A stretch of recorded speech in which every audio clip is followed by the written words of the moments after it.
Greetings and salutations. I hope everyone's having themselves a mighty fine day. Please like the video, subscribe, and hit the bell down so the ghost of the 13-month series doesn't get you. You can stay notified, share, subscribe, tell your friends. I said subscribe already, but anyways, that being said, there's two things I want to focus on.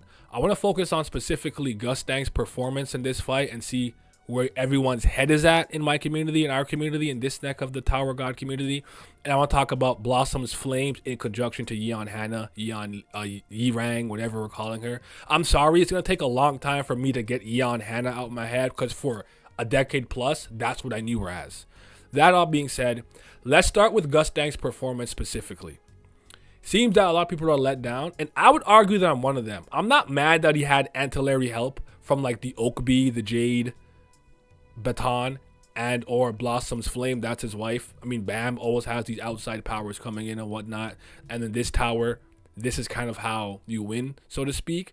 But for somebody who was looking for smoke, seeking it, provoking Traumerei, and for someone so cerebral and so smart, I felt like he came a little short in terms of what he was thinking.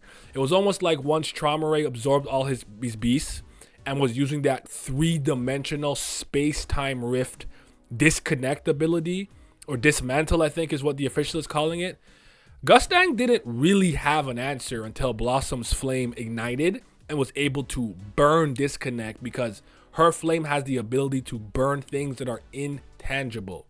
One Piece spoilers, if you're not caught up to One Piece, come back in like a minute. Bartholomew Kuma has the ability to repel anything with his paws, but that includes intangible things like fatigue and pain, and he can pass it off to other people. Sickness, memories. Ideally, Blossom's Flame could burn memories, burn feelings, burn pain, the concept of possibly evil or something of the sort. So keep that in mind. That's extremely broken. Gustang, if you kind of remove the stick that V gave him that let him like judge people with guilt and sin, and Blossom's Flame, he seems to be somebody who tends to like use his book literature to bring things to life. Fiction to reality. Scripture to the real world. Now, I think that he probably had more things he can do, but maybe you guys are right with dismantle and disconnect being such a hard counter to that ability, because you can just be like, no, gone, done, finished.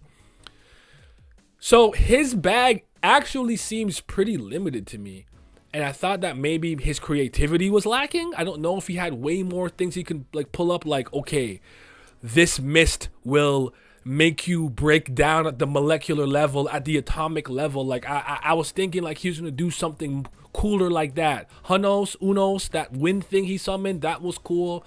The Prometheus fire was cool, but like seemed like he could do more in my opinion. But based on how this fight was going, I have to kind of operate on the assumption they're trying decently hard, if not all out completely, and it looked like Traumerei could have gotten killed and smoked by that fire, and Gustang is not looking good. His arm, I thought he could even heal his arm. You're supposed to be the best at medicine, so I'm shocked that he just let his arm not come back and like not heal it and stuff like that. So I think you can argue that maybe his performance here was a little lackluster. Traumerei showed out. I have to give credit where credit is due. You guys know I think he's weird. I was not on his side. I wanted Gustang to win. But what I can say I'm disappointed is that Traumerei fought him with like dismantle, with disconnect. He didn't really use anima ability. You get what I'm saying? Like, I wanted to see him do cool things with mythical creatures, and that didn't really happen. And to some degree, I have to think to myself, like, when you're fighting another family head, you have to fight them. You can't summon anything to win for you. You got to do it yourself. I would argue maybe Gustang summoned more things. Seraphim, Prometheus fire, rain that'll come down for 4,000 days or years or whatever the case may be. Unos, the wind spirit thing. Like, I don't know. So it was a little bit weird to me. But let me know what you guys think about that. I think I might have to do a stream just focusing on the performance of both of these characters, and then you guys can like talk to me and give me your opinion. Let me know if that's something you're interested in. But let me move on to Blossom's Flame. It genuinely shocked me that that wasn't like Yeon Hannah's fire or something. Now, Blossom's supposed to be like probably the best Shinsu user or wave controller or something along those lines. So her technique and ability with Shinsu should be the best.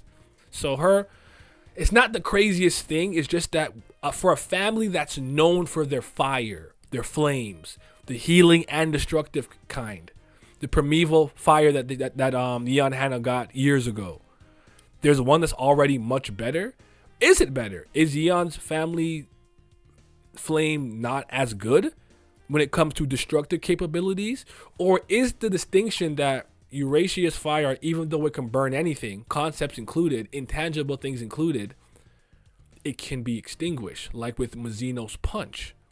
But maybe Yeon Hannah's own, maybe it can't burn all the same things, or it can, but it can't be extinguished? Not entirely sure. I just want to know what your guys' opinion on that is, because I'm not trying to downplay the family, say they suck now because Blossom's flame's better. I think that's going too far. That's jumping the gun. And there's so many variables and so much information we're lacking to be able to make such a bold statement and judgment so matter-of-factly. But I'm squinting my eyes and I'm tilting my head and I'm kind of like, that's weird.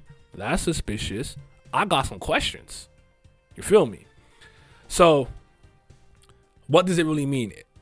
Is the Yeon family actually more so known for the healing fire, the buffing of fire, like what Aguero can do with the sweet fish IU?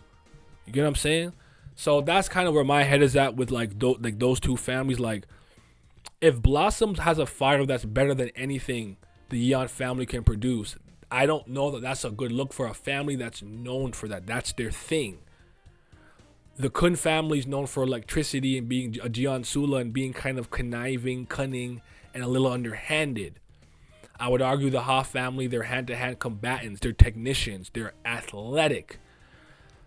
The Lopobia family, they're animal users. They use creatures and animals and subjugate beasts to fight for them or with them. Every family has a specialty. Imagine if it's like Traumerei actually could tame Leviathan. Is an even better beast tamer in this capacity than Traumerei. It will look weird on Traumerei. You get what I'm saying? Like, that's all I'm trying to crystallize and highlight. I don't want people thinking I think that family sucks now. I'm not there yet.